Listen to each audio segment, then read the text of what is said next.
Class, we have discussed about overview of syllabus of our system subject. Now we are going to discuss about the outcome-based education. So in this outcome-based education, there are different contents are there in the outcome-based education system. Among all those contents, I can choose only four contents. Those are what is outcome-based education. Second one is what is program outcome. Third one is what is course objective, and fourth one is what is course outcome. This is overall contents which are present in the outcome-based education system. Now we are going to enter into the what is outcome based education. What is outcome based education? Now there are three types of outcomes are there in the outcome based education. Before discussing about outcome based education, in this there are three contents are there, means outcomes are there in the outcome based education. So first one is knowledge, second one is skill, third one is attitude or behavior of the particular students, so called outcome based education. Now the outcome based education focus it an education institute effort. So the institute is going to take student who is go outside, has particular knowledge, particular kind of skill and a particular kind of attitude. So in order to get into predetermined career path, they are supposed to get, it is known as outcome based education. Now the outcome based education plays an important role. Now the outcome based education plays an important role in our education system in India. So not only in India, throughout the world. If you want to understand, if you want to understand what is an outcome based education, first we have to understand what is an outcome. First we have to, and if you want to know about the outcome based education, first we have to know about the, and first we have to know about the what is outcome. So if you understand outcome properly, then we have to understand objective and outcome of a particular subject or a particular topic itself only. Now what is an objective? It is generalized thing. What is an object? Whether it is a any kind of subject it is. First we have to know about the what is an objective. So objective means objective. It is with respect to the teacher itself only, not belongs to the student itself. It is the objective is with respect to the teacher itself only. So now, so for example, we can consider objective means with what intention the teacher teaching course, that is objective. So for a teacher, for a teaching a particular topic, so it is entirely focusing on a intention of a teacher itself only, means whatever the topic he is going to deliver, it is completely belongs to the teacher itself only, not belongs to the students. Now we are moving on to the next slide, that is what is an outcome. Last slide we have discussed about the objective of the particular any kind of generalized thing. Objective, what is meant by objective means that is completely belongs to the teacher itself only. Now we are move on to the outcome. Outcome means this is also generalized thing. Outcome means then whatever may be the subject it is. So outcome with respect to the students itself only, whereas an objective that is belongs to the with respect to the teacher itself only, whereas an outcome it is with respect to the student itself only. Now outcome means it is entirely focusing on the student. In brief, an outcome means after learning a topic, what the student is able to do. So that is what is called outcomes. Means what the student is able to do after completion of the particular course or a particular subject, whatever maybe thing it is. After completion of the particular course, what the student is able to do for a particular task is known as outcome. So now it is very clear. Now it is very clear. Objectives are different and outcomes are different. Means objective are belongs to the teacher itself only. Outcomes are belongs to the student itself only. So now we are completely aware about the objective and outcome. After teaching the subject, the student is able to do particular project or task is called outcome. Means whatever the subject he has learned after completion of that particular course or a particular topic or a particular course, what the student is going to do a particular task is called outcome. Is it clear or not? Now we are move on to the next thing, program outcomes. There are whether the student is a technical graduate or maybe a non-technical graduate. These 12, there are 12 number of program outcomes are there. So these 12 outcomes, sorry, program outcomes are completely belongs to the technical or maybe a non-technical graduates. Means these belongs to graduates itself only. Those are the 12 program outcomes. So first one is engineering knowledge, second one is problem analysis. Is it clear or not? So third one is design and development, fourth one is investigations, and fifth one is modern tool usage, sixth one is engineering, sixth one is engineer and society, sixth one engineer and society, seventh one is environment and sustainability, eighth one is ethics, ninth is individual and teamwork, 10 is 10th one is communication skills, 11th one is project management and finance, and last, that is 12th PO is lifelong learning. These are the generalized POs for a outcome based education. So I already told you that whether the graduate is a technical graduate or maybe a non-technical graduate, these 12 POs are common for all those graduates only. So now how these POs are mapping with a particular subject, here we are concentrating on the particular subject, it is here only. Here my subject is, means our subject is power system 2. How the power system subject POs, sorry, COs is mapping with a particular total generalized POs. We are going to discuss about that particular thing. Now we are move on to the, our syllabus is power systems 2. In power systems 2, we have 6 course objective. Last slide we have discussed what is objectives and what is outcomes. So now this 6 objectives completely belongs to the teacher itself. I already told you that, na? So here we have 6 units are there. So for all 6 units, the teacher, how the teacher is going to deliver to the students, that is completely belongs to the teacher itself only, not belongs to teacher. So here we have 6 units are there. Among all 6 units, we have framed a 6 number of course objectives are there. So how the teacher is going to deliver a lecture for a particular inductance unit 1, that is means course objective 1 means to compute inductance and capacitance of transmission lines and to understand the concept of GMD and GMR.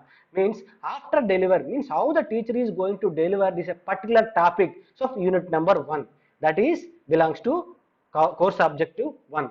Next, course objective 2 is to study short and medium length transmission lines, mean the performance of the transmission line, how the teacher is going to deliver a particular short and medium transmission lines to the two students. So called second objective number 2 in our syllabus, that is power systems 2 subject. So third objective of the teacher is to study the performance and modeling of long transmission lines. This is also belongs to teacher itself. It means the entire total 6 objectives are belongs to teacher. How the teacher is going to deliver the lecture to the students, what kind of matter is gathered by the students itself only. Is it clear or not? Now we are move on to the fourth objective is to study the transient on transmission lines. How the teacher is going to deliver for a particular transients in a unit number 4. Next, unit number 5 is to study, means that is objective 5, to study the factors affecting the performance of transmission lines and power factor improvement methods. Means after completion of this topic, whether the students is able to understand or not. So that this is the intention of the teacher itself only. The teacher is able to deliver how to improve the power factor of the particular transmission line. So this is belongs to the objective of this particular fifth objective of the our syllabus only. So next last objective of the teacher is to discuss sag and tension computation of transmission lines as well as to study the overhead insulator. In this units, whether the teacher is effectively delivered, how the teacher is going to deliver the lecture for a particular objective, that is sag calculations and tension computation of transmission lines as well as the overhead insulators. These 6 belongs to the objective of our PS2 subject. Next one is here move on to the course outcomes. Here also last slide we have discussed about the objective of subject, means how the teacher is going to deliver to the students. That is belongs to the teacher itself only. That is completely belongs to the teacher. Now we are move on to the course outcomes. After completion of the entire 6 units, what content is going to learn by the teacher, sorry, by the student is called course outcome. I already told you in the overview on the outcomes itself only, generalized outcomes in the previous slide. Now we have like objectives. Here also we have 6 course outcomes are there in our particular subject. I am completely focusing on not generalized. I am completely focusing on our subject itself. Here our subject having 6 units. So among all those 6 units, we need to frame the 6 objectives as well as a 6 outcomes. So now for first unit, I can frame the unit 1, the computation of inductance and capacitance of transmission lines using the concepts of GMD and GMR. So after delivering the lecture by a teacher, whether the student is able to understand the calculation of the inductance, capacitance as well as GMD as well as GMR and resistance of the particular transmission line. That is the outcome of the unit 1. Second topic is, that is second unit is classification and representation of transmission lines. There are different classifications are there. After delivering the lecture, after delivering these topics by a lecturer, whether the student is able to understand, whether the student is able to deliver, so whether the student is able to design a particular short transmission line as well as a medium transmission line or not. That is what, after calculating all these mathematical analysis, whether the student is able to calculate the performance, find the performance of the transmission lines or not. That thing is belongs to this course outcome 2. So CO, that is CO2. Next we are move on to the course outcome 3. Study the performance and modeling of long transmission line. Here, after completion of this unit, after delivering the lecture by the teacher, whether the student is able to perform, means calculate the parameters which are present in the transmission line, that is called long transmission line or not. That thing we can judge. This is comes under course objective, course outcome 3. Next we are move on to the course outcome 4. So in this course outcome 4, so understand the transient behavior of transmission lines. This is understand, this is particular transients itself only, surges which are present in the transmission line, whether the surges is, how the surges is present. After completion of the lecture, means teacher deliver the lecture, whether the student is able to understand the particular topic so called transients or not. This is comes under this fourth CO, means course outcome. Next we are move on to the course outcome 5. Study the factors affecting the performance of transmission line and power factor improvement. So after delivering the lecture of the particular, after completion of this objective of the teacher, means 5th unit, whether the student is able to calculate the power factor, whether the student is able to calculate the power factor improvement mathematical analysis or not. That thing is belongs to this course outcome 5. Next, last outcome is design of sag and tension of transmission lines, overhead insulators and their applications. Here, like similarly, like objective. So objective means teacher is able to deliver the lecture. So now, how much knowledge is gained by the student is very important. So in this, after completion of the lecture deliver, whether the student is able to, grab the knowledge or not, how much knowledge he gain after completion of this unit, whether the student is able to calculate the sag and the tension as well as the insulators, in different types of insulators are there in the and their applications. So this is what is known as a outcome.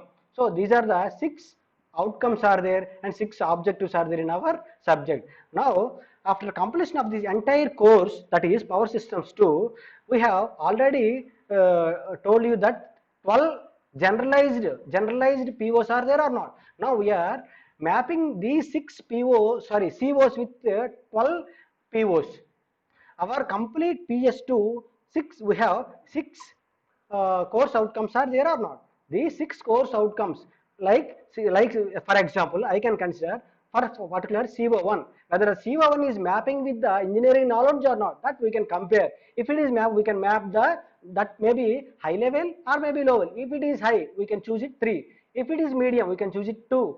If it is low, you can choose it 1. So likewise, we can map all COs, CO1, CO2, CO3, CO4. We can all 6 CO4 and CO5 and CO6. We can all these 6 COs is complete, whether these 6 COs are mapping with all generalized POs or not, we can compare all these things. That is what is known as our course outcomes. Is it clear or not? This is the overview of outcome based education. Is it clear or not? Thank you.